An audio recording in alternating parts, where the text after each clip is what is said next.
Hola, ¿cómo están? Me da muchísimo gusto saludarles y darles una vez más la bienvenida a Sin embargo al aire. Yo soy Sandra Lorenzano y mi colaboración de hoy se llama Para que no lo olvidemos. Dice así: hay algo vinculado a la fragilidad, a la vulnerabilidad, a la indefensión de niñas y niños que hace que los datos sobre las violencias que sufren sean una llaga brutal en nuestras sociedades. O deberían serlo. Por lo menos son una llaga en nuestro cuerpo, en el mío, en el de ustedes, en el de quienes queremos gritar y a la vez llorar de indignación y de furia ante el maltrato que sufren.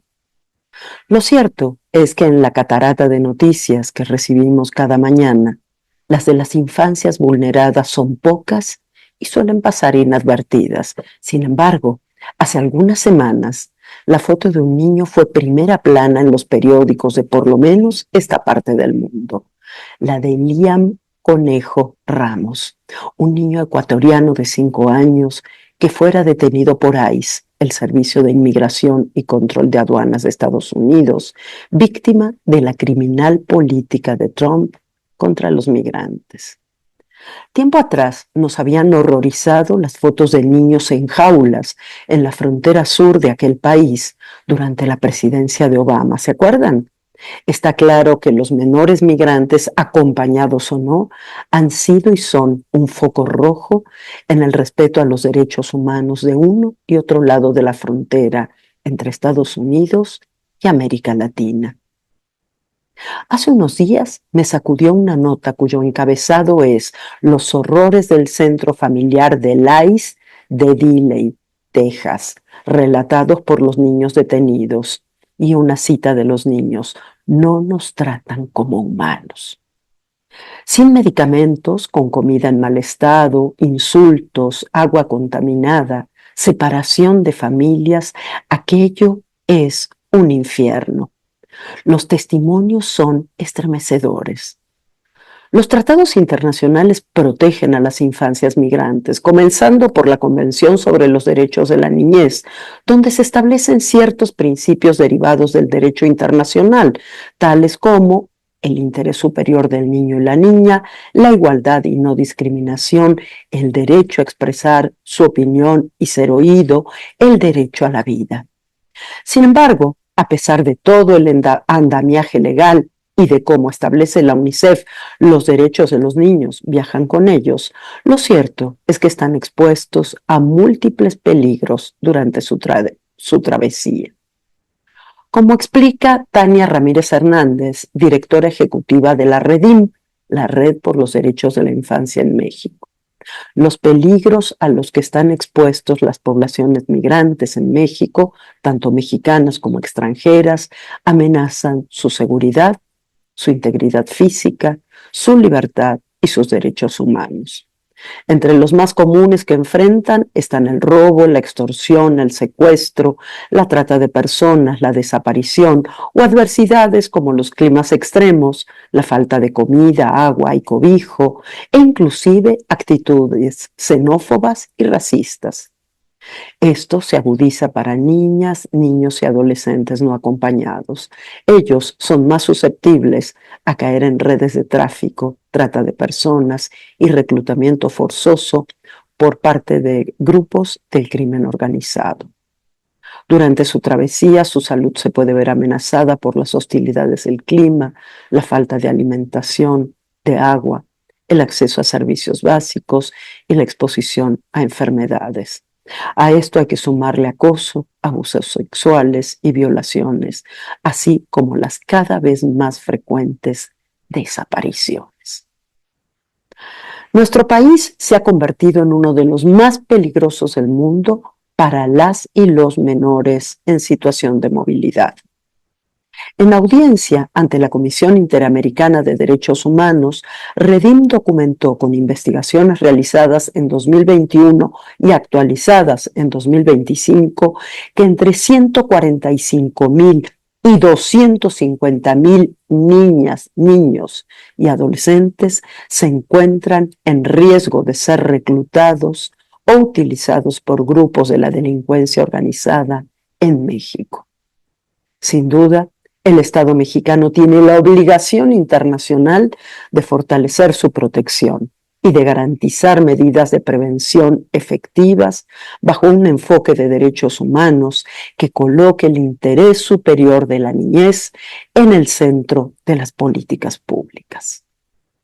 Pero, lo sabemos, la pesadilla no termina al cruzar el río Bravo. Al hablar de estos temas, suelo proponer en mis clases la lectura de uno de los libros más entrañables y dolorosos que conozco sobre las infancias migrantes. Aquí está, es Los niños perdidos, un ensayo en 40 preguntas, escrito por Valeria Luiselli y publicado por la editorial Sexto Piso de México en 2016. El libro comienza así. ¿Por qué viniste a los Estados Unidos?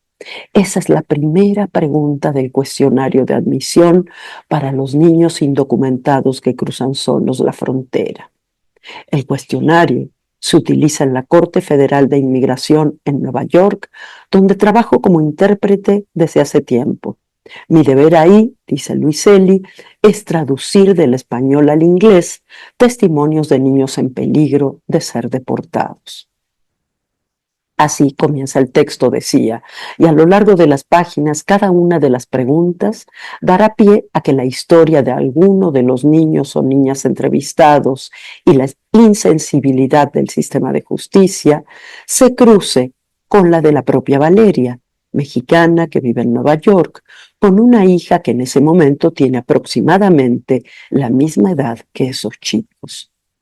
Estas historias ponen en escena el drama de la migración infantil.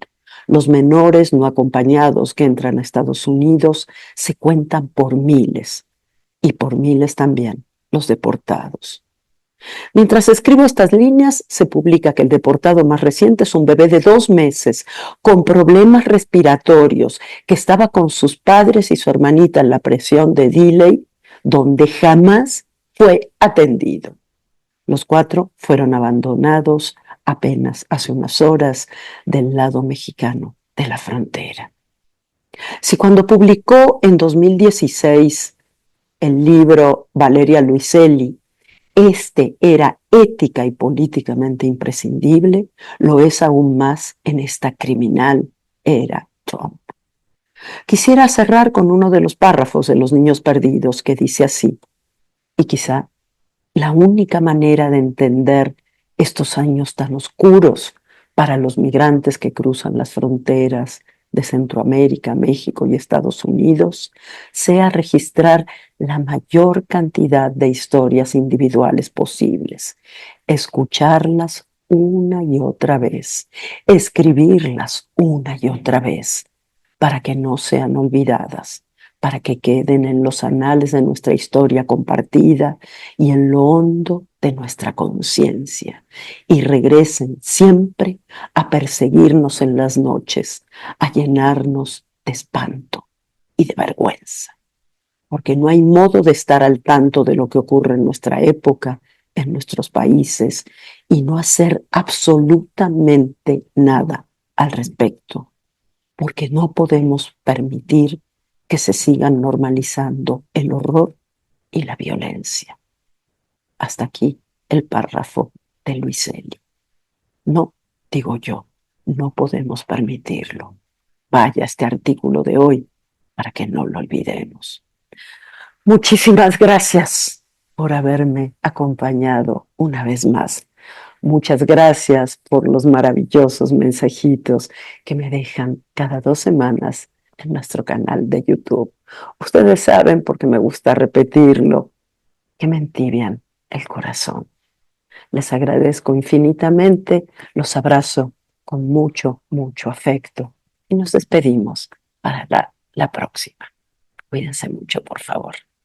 Chao.